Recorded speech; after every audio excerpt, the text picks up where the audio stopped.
Доаѓањето на пролетта како да ја разбуди автомобилската индустрија. Секоја седмица има по неколку новитети кои не се врзани исклучиво со електрификацијата. Сепак таа го води колото и не зачудува што проекциите за иднината се директно поврзани со ваквите погони. Пазарот на автомобили во Европа се опоравува. Контрадикторно на повисоките цени бележи најдобар квартал од предпандемиската 2019. Сега стартуваме со флеш вестите. Добре дојдовте во новото издание на Автомагазин.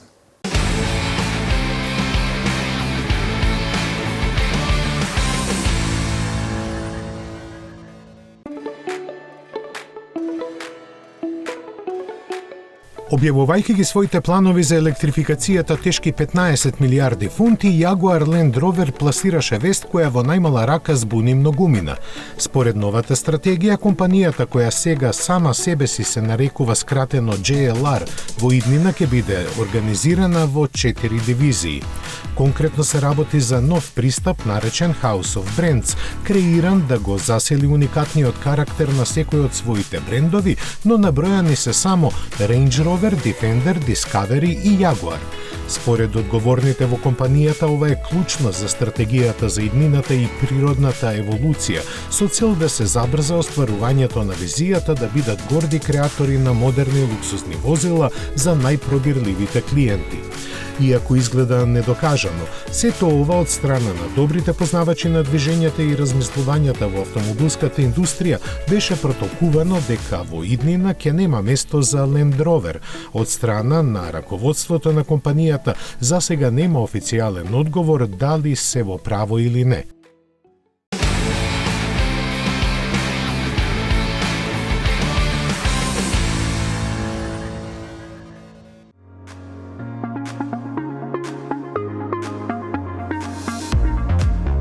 Две години откако го покажа концептот MG, конечно ја подготви и сериската верзија на електричниот кабриолет Cyberster. Тој како спиритуален наследник на легендарниот MG TF треба да стигне во Европа идната година кога марката ќе прослави 1 век постоење. Кинезите останаа резервирани околу неговите карактеристики и кажаа само дека ќе биде со високи перформанси и дека ќе има најсовремени технологии. Од протечените информации се дознава дека ќе биде понуден во 3 верзии. Основната би имала еден електромотор, а двете посилни по 2. За најмокната се предвидуваат погонски 540 конски сили, што делуваат ветувачки. Дизајнот му е модерен со неколку стилски детали кои оддаваат почит на минатите модели на британската марка. Во таков дух се изведени и меките линии на каросеријата и долгата хауба, иако заради електричниот погон нема потреба од тоа. Специфичен е и задниот дел. Покривот е од платно, а атрактивноста ја дополнуваат вратите кои се отвораат на нагоре. Интересен податок е и дека нарачки за него започнаа да се примаат уште кога беше представен концептот. Според некои вести, околу 5000 купувачи во Кина веќе си имаат резервирано примерок за себе.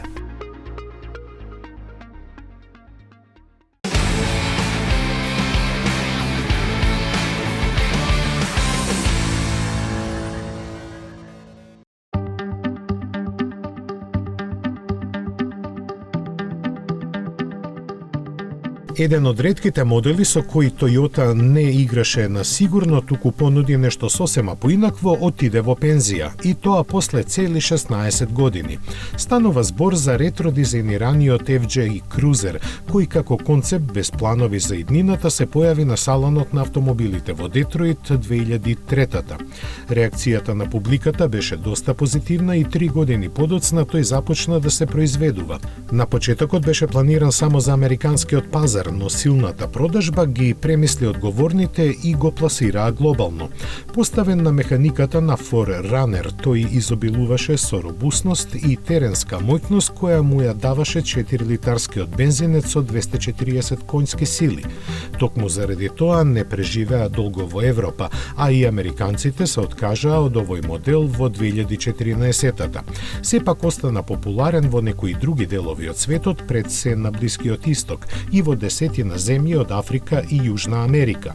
Иако таму продажбата му беше повеќе од скромна, Тојота го произведуваше се додека цената му изнесуваше околу $45,000.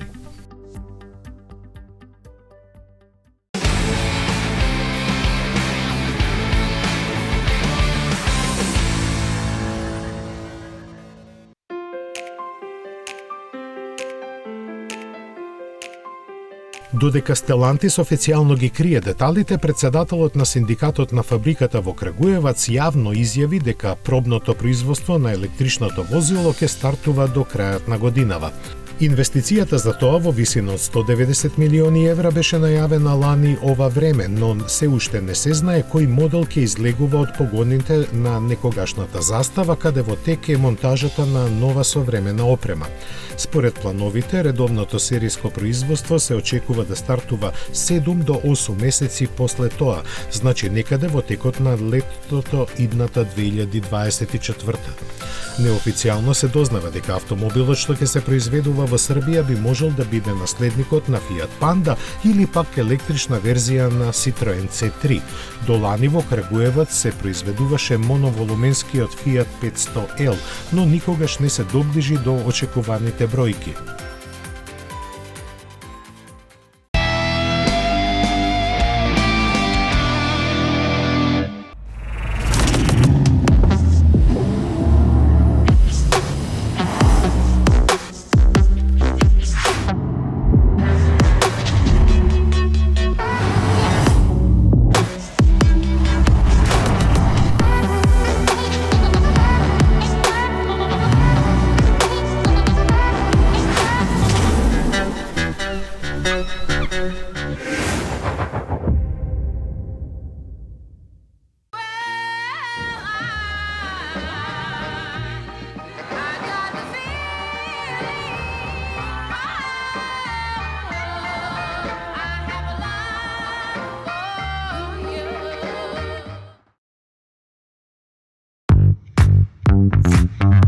Мислите на ново возило? Одберете возило, Шпаркасе лизинг купува за вас. Вие бирате година, модел, боја, месечна лизинг рата. Ние реализираме Шпаркасе лизинг. Шпаркасе лизинг ги финансира сите видови на патнички возила.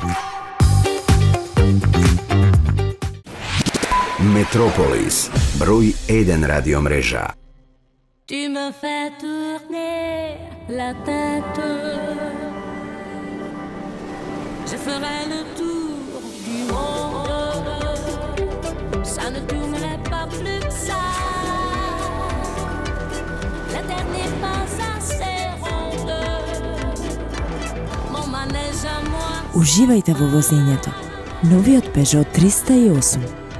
Уникатни сензации.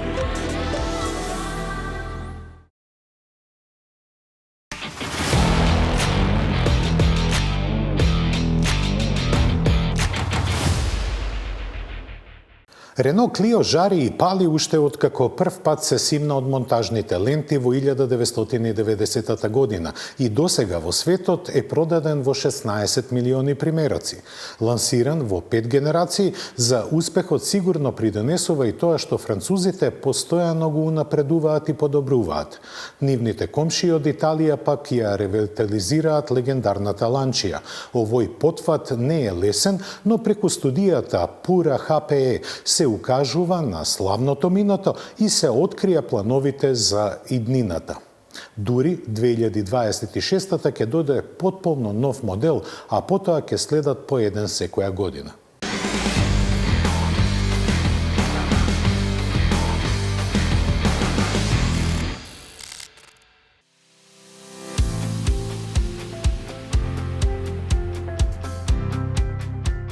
Клио како адут на марката во субкомпактната класа пристигнува во подмладено издание кое совршено ја илустрира стратегијата на Рено наречена Нов бран. Стилот на Клио е примамлив и елегантен. Затегнатите прецизни и аеродинамични линии даваат посебна емоционална димензија која го нагласува како динамичен мал автомобил. Технолошки истакнатиот преден дел одава сила, а целосно обновениот светлосен потпис го отелотворува идентитетот на марката. Потенките светла и проширената маска сега со модерен мотив го прават свеж и достоен за натамошното надпреварување со конкурентите. Дневните светла продолжуваат и во браникот, добивајќи облик на половина логотип на марката. Иако малку изострена силуетата останува препознатлива, а задниот дел покажува дека французите сакаат да го вратат во мода јасниот и едноставен дизајн. Впечатливата и прецизно уредена внатрешност го илустрира новиот начин на размислување. Употребени се одржливи материјали, така што не ни можете да купите нов Клио кој би имал нешто во кабината од природна кожа. Технологиите навлегоа во поголема мерка и сите верзии имаат дигитална инструмент табла. Централниот екран е вертикално истакната мултимедискиот кластер заедно со навигацијата и камерата од 360 степени нуди повеќе начини на поврзување. Меѓу 20 системи за возачка асистенција се истакнуваат прилагодливиот темпомат со тргни застани функција и активно запирање со сензори за пешаци и велосипедисти. Палетата употребени погонски единици ги вклучува очекуваните опции, прилагодени на потребите на различните профили купувачи. Започнува од 3-цилиндричниот еднолитарски мотор со 65 конски сили во атмосферска и 90 во турбо изведба. Некој може ќе биде изненаден, но во новото Клио продолжува да живее и познатиот 1,5 литарски дизел во верзијата со 100 конски сили.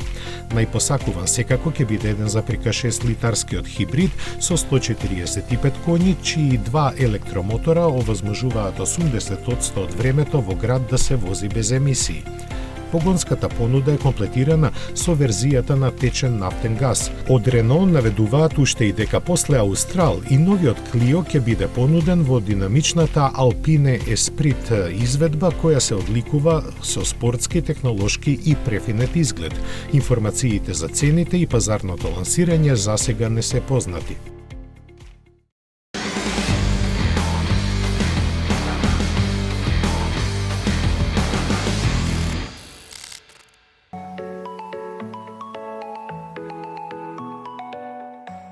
Достојно како што доликува, започна ревитализацијата на Ланчија. Италијанската марка ќе искористи шансата што ја даде Stellantis, користејќи ја славата што се уште ја има и скомбинирана со модерните времиња што доаѓаат. Со својот изглед, концептот наречен Pura HPE верно потсетува на легендарниот Stratus, наведувајќи на помисла дека еден убав ден во иднина повторно ќе ги видиме моделите на Ланча на рели над преварите. Рака на срце, тоа тешко дека ќе се случи, но затоа сигурно е дека италијанскиот бренд ќе предизвикува емоции, не само со дизајнот. Тоа го кажува ознаката на концептот која е кратенка од чист, радикален, високо перформансен и електричен. Во неговиот дизајн се обединети неколку карактеристични стилски елементи на најславните модели на марката, почнувајќи од Бета преку споменатиот Stratus до вечните Фламинија и Аурелија. Течните линии агресивно се обединети во скулптурално дело, какво што може да произлезе само од перата на италијанските дизајнери, силно истакнувајќи ја визијата за идните модели на марката. Тие според определбата ќе бидат електрични и полни со нови технологии, од кои нешто веќе е најавено со овој концепт. Според директорот на компанијата Лука Наполитано, прв нов автомобил треба да биде наследникот на малиот Y. Во 2026-та ќе следи знаменосецот на марката Гама, а 2 години подоцна и хеджбекот Делта. Сите ќе ги одликува начинот на кој ќе се доживува автомобилот без разлика на класата на која ќе припаѓа. Со оглед на временската рамка во која се очекуваат, италијанскиот производител не споменува детали за електричниот погон, наведувајќи дека само како манифест на брендот е замислено возилата да нудат преку 700 км автономија.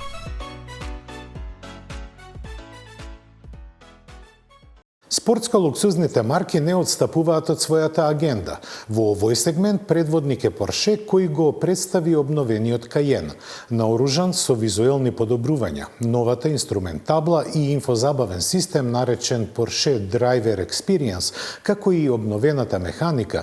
Компанијата од Цуфенхаузен покажува на најдобар начин како се задржува нивото кое го гради долго време. Масерати се повеќе се ориентира на електричните модели. Наред дојде компактниот кросовер Гракале, кој е наоружан со 2 електромотори, погон на сите тркала и 557 коњи, но е потежок од бензинската верзија за 450 килограми.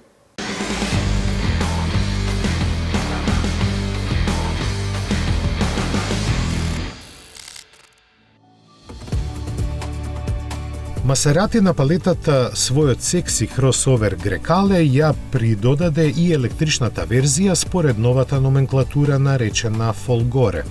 Италијанците не го кријат своето одушевување од неа, истакнувајќи дека е скоро подготвена за производство. За разлика од Гран Туризмо Folgore, кој има 3 електромотора и архитектура од 800 волти, Грекале има сосема поинаква и поедноставена концепција. Неговиот систем работи на половина од тој напон, а погонската сила ја обезбедуваат по еден електромотор на секоја оска со вкупно 557 коњи. Капацитетот на батериите лоцирани под подот изнесува 105 киловат-часа, а проценетата автономија е 500 километри. Лошата страна на Грекале Folgore е што е потежок за цели 450 килограми од бензинската алтернатива. Затоа и не чуди што забрзува до 100 км на час за 4,1 секунда, што е за 3 десетинки повеќе. Располага со 4 режими на возење, а за комфорот се грижи воздушното ослонување. Продажбата ќе му стартува при крајот на годината, а за цените се уште нема најава. Но затоа се знае дека наредниот електричен модел на марката ќе биде спортскиот MC20. План за Масерати е до 2030 година целосно да се премине на струја.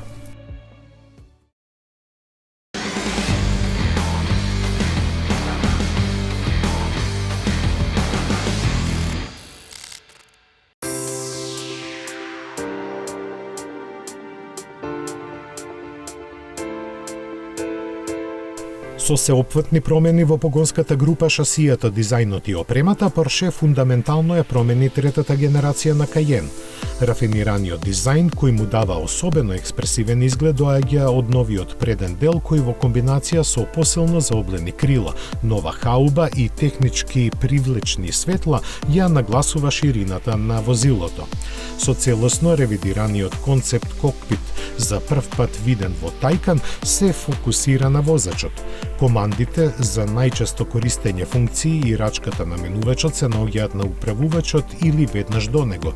Клучна карактеристика на новиот Porsche Driver Experience е правилната рамнотежа помеѓу дигиталните и аналогните елементи.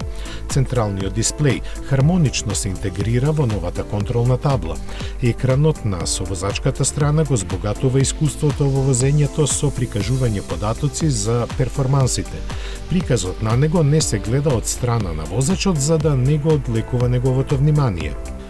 Порше воведе и систем за квалитет на воздухот во новиот Каен, чии сензори го детектираат нивото на ситни честички прашина во воздухот. Активниот систем за контрола на ослонувањето возможува оптимизирани перформанси во сите ситуации на возење. Возачкото искуство може дополнително да се подобри со новото адаптибилно воздушно ослонување. Покрај тоа, возачите може да користат сеопфатен опсег на нови и оптимизирани системи за помош. Тука спаѓа активното ограничување на брзината, помошта во свиоци и подобрениот Porsche InnoDrive како дел од адаптибилниот темпомат. Новиот Каен дебитира со 3 различни погонски верзии. Усовршениот 4-цилиндарски V8 битурбомотор има максимални 474 коњи и го забрзува до 100 км на час за 4,7 секунди. Основната варијанта доаѓа со оптимизиран 3-литарски V6 турбо мотор кој сега генерира 353 конски сили. 6-цилиндричниот мотор исто така е основата за погонската група на хибридниот Cayenne, кој сега има комбинирана моќност од 470 конски сили, опремен е со батерии со поголем капацитет кои овозможуваат чисто електрична автономија до 90 км. Нисан на саемот во Шангај не само што ја потенцира својата електрична иднина, туку се представи како марка длабоко ориентирана кон кинескиот пазар. Овие напори не се вртат само околу продажбата. Јапонците не само што ќе го зголемат обемот на производство во Кина, тие таму ќе развиваат возила. Од кинеско производство во Европа се повеќе доаѓаат возила и тоа ја менува сликата на пазарот. Кој е најпродаван автомобил во Европа? Зачудува фактот дека тој не е во групата на поевтините и има скоро двојно повеќе продадени примероци од Dacia Sandero.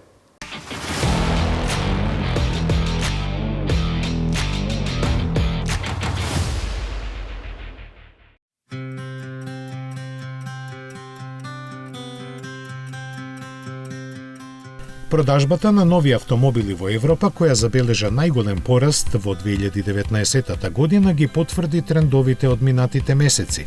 Според Асоцијата на европските производители АЦЕА, во март вкупно беа продадени 1.420.000 возила, што е за 26% повеќе од истиот месец лани. Но она што привлече најголемо внимание се податоците на Jato Dynamics, кој ја следи продажбата и по модели. Според нив, најпродаван во Европа во првиот квартал е Tesla Model Y, тој со 72.000 пласирани примероци и пораст од 172% далеку го надмина второпласираниот Sandero, кој стигна само до 60.000 регистрации. Во нивната топ 10 табела се гледа и дека деценискиот неприкосновен владетел Golf е на последното место со 43.000 пласирани единици. Тој воедно е и единствен модел чија продажба има опаднато. Од другите меѓу нив треба да се истакне уште Toyota Yaris Cross на 6-та позиција со продадени 53.000 примероци и пораст од 57%. Добро помина и Fiat Cinquecento, кој со 46.000 регистрации е веднаш зад него. Се забележува уште и дека меѓу првите 10 нема друг електричен автомобил, иако нивната продажба е порасната за 1/3. Тие сега зафаќаат 13,4% од пазарот, но тој процент сигурно ќе расте. Делумно и заради пробивот на кинеските марки, чие зголемено присуство во Европа полека ги руши предрасудите што купувачите ги имаат према нивните возила. Според една анкета, направена во Велика Британија и Германија, 30% од возачите без проблем би купиле кинески автомобил. Сепак долг е патот додека целосно се урнат бариерите што се испречуваат. Најголемата пречка во моментот е што на купувачите од Европа кинеските брендови им се сосема непознати. Перцепцијата за нивниот квалитет и она што го нудат изостанува, а маркетиншките активности се сведени на минимално ниво. Кинезите сепак треба да сватат дека за добар дел од тукашните купувачи потеклото на возилото е важно, бидејќи врз основа на тоа создаваат слика за она што може да го очекуваат од него.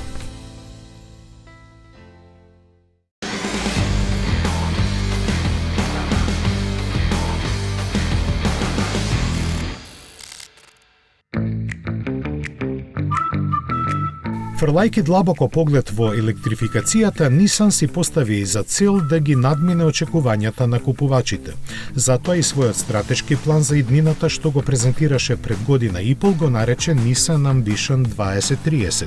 Сега, како само еден чекор од неговата реализација, на салонот на автомобилите во Шангај представи концепт наречен Аризон, кој го покажува движењето на јапонскиот производител кон електричната и дигиталната иднина. Изгледот креиран од кинески тим дизајнери, благо кажано му е чуден.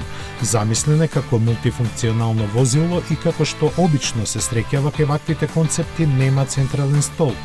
Вратите се отвораат една наспроти друга, обезбедувајќи широк пристап кон внатрешноста. Таа е премногу футуристичка за да може нешто да се извлече од неа за поблиската иднина. Кина дефинитивно е еден од технолошки најсофистицираните пазари во светот, чии потреби брзо се менуваат, поради што производителите на возила мора да мислат неколку чекори нанапред. Но, заради добрите пари што им ги носи, не се заборава и сегашноста и она што купувачите го сакаат. Затоа покрај футуристичкиот Аризон во Шангај премиера имаше и далеку по приземниот Pathfinder концепт. За него вела дека е развијан за тамошниот пазар, но не би се изненадиле ако набрзо слушнеме дека ќе го видиме и во некој друг светски регион. Во однос на сегашниот модел, ја има нешто помалата и помодерна платформа од Кашкаи и Рено Аустрал.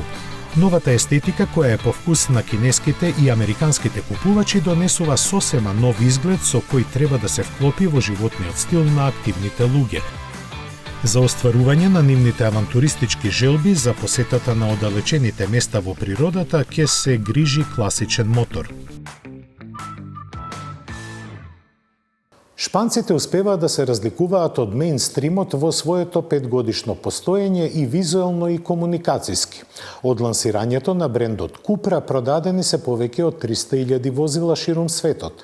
Во првиот квартал од оваа година поставен е нов рекорд, бележејќи 46.000 продажби. И глобалната експанзија продолжува. По успешниот почеток во Австралија во моментот се во тек истражувањата и сондажите во Северна Америка. За такво нешто потребно е повеќе од добра волја. Потребни се производи што се во склад со желбите и очекувањата на купувачите.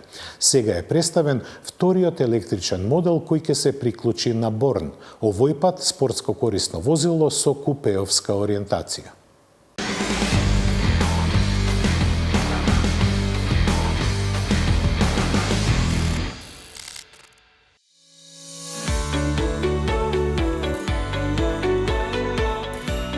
Таваскан е практично идентичен со концепт автомобилот прикажан 2019-та во Франкфурт, збогатен со неколку остро нагласени линии.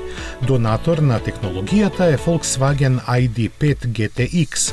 За разлика од него, каросеријата на Таваскан е поширока и подолга, но поставена на идентично меѓуоскино растојание од 2,77 метри. На остро дефинираната купе форма, која го цитира бестселерот на марката Formentor, забележливи се светли рабови и динамични контури. Внимание привлекуваат триаголните фарови со осветлени LED триаголници, кои се достапни и како матрични светла. Странично гледан, Таваскан има форма на кацига. Таквиот пристап го потенцира визуелното поврзување на предните и задните прозорци кои формираат панорамски ефект кој наликува на визир на кацига и го зајакнува спортскиот изглед. Тука допринос даваат средишната линија што се издигнува кон задниот дел и линијата на покривот на ведната надолу.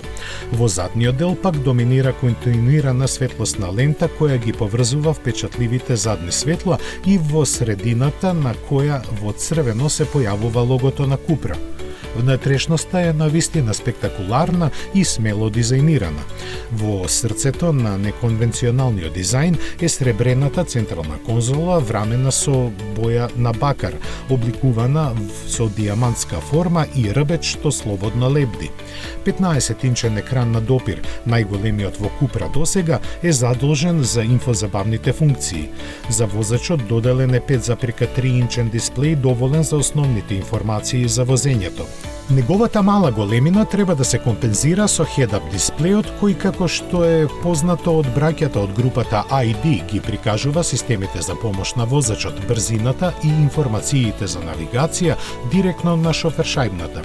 Шпанците секогаш биле ориентирани кон спортските форми, па сосема нормално е што Таваскан има стандардно школкасти седишта направени од одржлив и рециклиран материјал.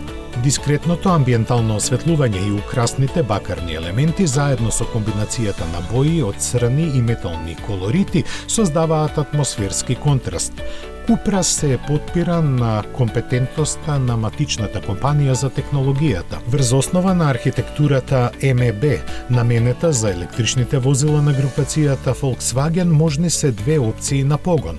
Топ моделот ќе биде верзијата VZ со 250 киловати, во која силата се пренесува преку погон на сите тркала и електромотор на предната и задната оска.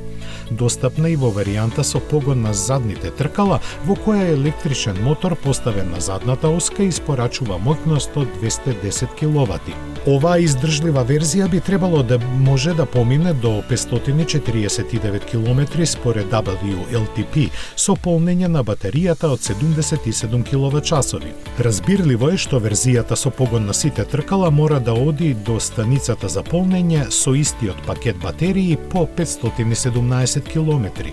Во двата случаи, со максимална моќност на полнење од 135 киловати може да се наполни од 10 до 80% за нешто помалку од половина час или за досек од 100 км за 7 минути. Верно на имиџот на брендот, Таваскан има и спортско подвозје со прогресивно управување и активно прилагодување на амортизерите. Купра засега не ги открива цените. Таваскан на пазарот треба да се појави следната година. Тој е дизајниран и развиен во Барселона, но ќе се произведува во кинеската фабрика на Volkswagen во Анхуи. Со најновите случувања во автомобилизмот бидете информирани секојдневно на нашиот сајт, а следната аудиовизуелна средба е за 7 дена. До гледање.